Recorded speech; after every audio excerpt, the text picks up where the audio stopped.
प्यार की राह में चलना marketing doesn't sell products, sells emotions. Marketing हमेशा उत्पाद नहीं बेचती, कई बार वह एक एहसास बेचती है। साल 1962, थाईलैंड। एक साधारण सी दवा कंपनी ने एक ड्रिंक बनाई।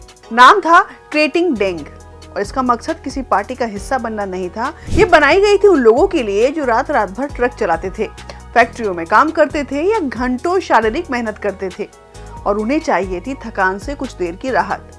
और शायद उस समय किसी ने भी ये नहीं सोचा होगा कि यह छोटी सी बोतल एक दिन पूरी दुनिया की लाइफस्टाइल बदल देगी। फिर आया साल 1984।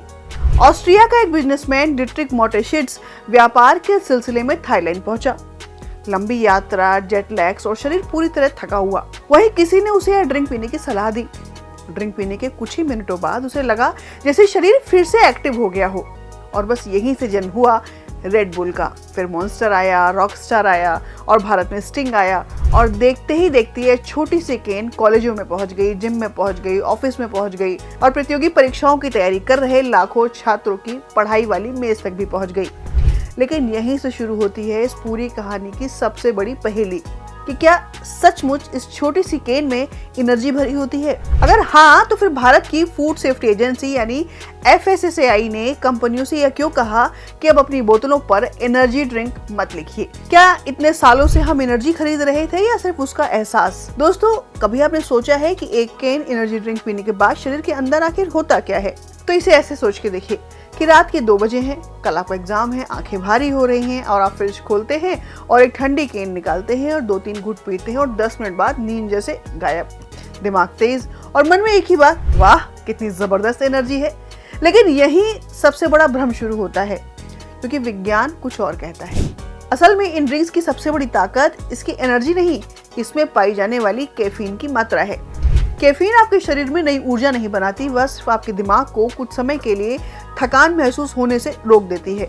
यानी आपकी बैटरी चार्ज नहीं होती, बस मोबाइल की लो बैटरी वार्निंग कुछ देर के लिए जैसे बंद हो जाती है। और यही वजह है कि कुछ घंटों बाद फिर वही थकान, फिर वही सुस्ती और कई बार दूसरी केन की इच्छा। तो आप सोच रहे होंगे कि अगर एनर्जी नहीं बनती तो फिर अच्छा क्यों लगता है? तो इसकी दूसरी वजह है इसमें पाई जाने वाली शुगर। ज्यादा चीनी कुछ समय के लिए ब्लड शुगर बढ़ाती है। आपको लगता है कि शरीर में ताकत आ गई, लेकिन कुछ ही देर बाद ब्लड शुगर वापस नीचे आने लगता है और फिर आती है एनर्जी क्रैश, यानी पहले से ज्यादा थकान। और यही कारण है कि कई लोग कहते हैं कि एक केन से काम नहीं चलता।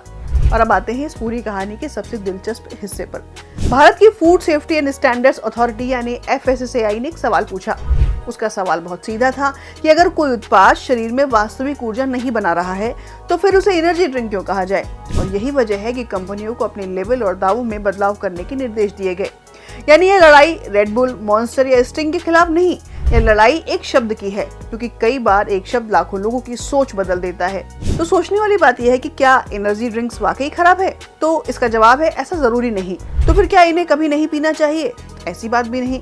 लेकिन अगर आपको रोज जागने के लिए, पढ़ने के लिए, काम करने के लिए या खुद को एक्टिव महसूस करने के लिए इनकी जरूरत पड़ रही है तो शायद समस्या इस केन में नहीं, आपकी दिनचर्या में है। याद रखिए, असली एनर्जी किसी फैक्ट्री में नहीं बनती, वो बनती है अच्छी नींद से, संतुलित भोजन से, नियमित व्यायाम से और एक स्वस्थ जीवन शैली से। इसलिए अगली बार जब कोई चमकदार केन आपसे कहे कि मैं तुम्हें एनर्जी दूंगी तो एक सवाल जरूर पूछिए, क्या यह सचमुच एनर्जी है या सिर्फ कुछ घंटों के लिए एनर्जी का एहसास? तो अगर आपको ये वीडियो पसंद आया हो तो इसे उन लोगों तक जरूर पहुंचाइए जो अक्सर थकान का इलाज किसी केन में ढूंढते हैं, क्योंकि कई बार सबसे बड़ी ताकत किसी ड्रिंक में नहीं बल्कि जानकारी में छिपी होती है।